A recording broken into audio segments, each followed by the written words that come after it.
Issa il-Barts kif ħabna qabel ħajibdew l-intake tal-istudenti Malta għat-tagħlim f'Settembru tat-2017. Ġifieri minna ħata bini ħajkonna isu żewġ proġetti għaddejjin. Għandek il-bini li ingħata l-permessi l-bieraħ, ġifieri dak huwa ħajkun il-bini prinċipali tal-Medical School, da ħajkun fil-kompless tal-Isptar ta' Għawdex. Imma sakemm ikun les dak il-bini biex nilħu t-target sa' September 2017, aħna qegħdin fiftejjin mal-Ministeru tal-Edukazzjoni, qegħdin nirranġaw skola Għawdex biex l-ewwel sena, l-ewwel studenti, l-ewwel assistenti ta' Barts ikunu jistgħu jiġu malma f'din l-iskola.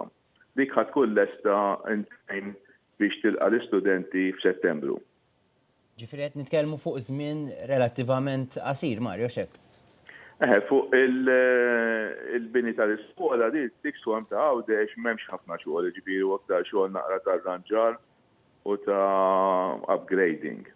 Ovvjament fuq il-Medical School huwa proġett kbir u kif qatt ħajkun da integrat mal-proġett tal-isptar kollu, però l-bini l-ewwel li ħajibdu fuq il-Medical School biex eventually ġifieri nimmiraw li f'Settembru tat-2018 u mbagħad il-Medical School timmuvja għal post permanenti tagħha.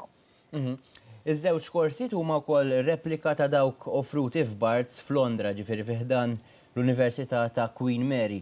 X'suġġetti se jkunu mal kemm qed nitkellmu bħala skola medika?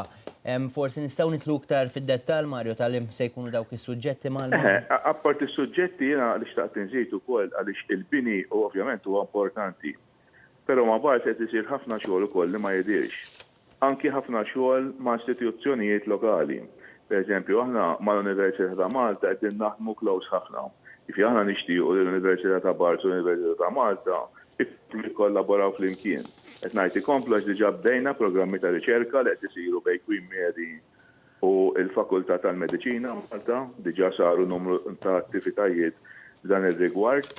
Barra minn hekk aħna rridu wkoll niżguraw li dawk li jgħidulhom placement issa nispjega naqra iktar kemm għall-istudenti ta' Barts u kemm għall-istudenti Maltin ikunu l-aħjar possibbli. Placements huma forsi dawk li jmorru l-isptar jiġu jaraw professur iduri kollu 3 studenti miegħu jew 4 studenti.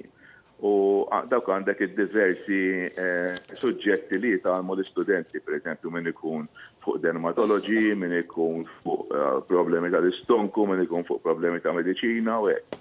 Aħna rridu niżguraw ovvjament li kemm l-istudenti ta' Barts u kemm l-istudenti tal-Università ta' Malta ikollhom l-aħjar training. Ġifieri l-ewwel nett anki biex l-Università kemm ta' Malta kemm ta' Barts jagħtu d-degree tagħhom irdu jiżguraw li din l-esperjenza ta' training mediku hija l-aħjar esperjenza possibbli.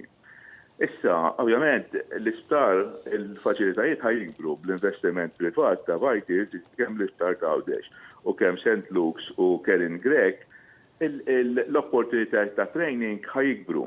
Fil-fatt waqqaf kumitat ukoll bejn l-Università u Barts, bejn l-Università ta' Malta u Barts biex imexxu da' training placements flimkien biex niżguraw li l-opportunitajiet ta' training kemm għall-istudenti Maltin, għall-istudenti tal-Fakultà tal-Mediċina ta' Malta, kif ukoll l-istudenti ta' Barts, da' training ikun koordinat. Ovvjament jirrikjedi ħafna xogħol qegħdin naħdmu ħafna fil-proġett tal-bini mal-Ministru Konrad Mitter, qegħdin naħdmu ħafna dar rigward ta' placement u collaboration mal-Università mal-Ministri Evaris Bartolo u mal-Ministru Dr. Chris Fern biex Barts tkun integrata fil-realtà ta' Malta. Issa rigward is-suġġetti ovvjament huma suġġetti normali li wieħed jitgħallem f'Medical School. Fil-fatt il-kurrikulum mhux differenti ħafna minn dak li jitgħallem l-Università ta' Malta. Ovvjament ikun hemm affarijiet li forsi jvarjaw ftit iktar minn kif jitgħallem is-suġġett, imma il-kurrikulum huwa normali ta' Medical School, ta' kull Medical School tajba li hawn. Ġifieri se tkun opportunità l-istudenti tal-mediċina f'Malta wkoll li benefikaw minn dan l-iskola medika u x'hekk? Apparti l-iskola medika, verament l-istudenti tal-mediċina Malta ħajkollhom opportunità wkoll l-investiment privat ħajkollok teknoloġija ġdida u proċessi ġodda, ġifieri dak ukoll huwa ta' tagħlim għall-istudenti Maltin ta' min jgħid ukoll li għal ċertu suġġetti l-istudenti Malti tal-Università ta' Malta ħajkollhom aċċess ukoll għall-istarijiet privati.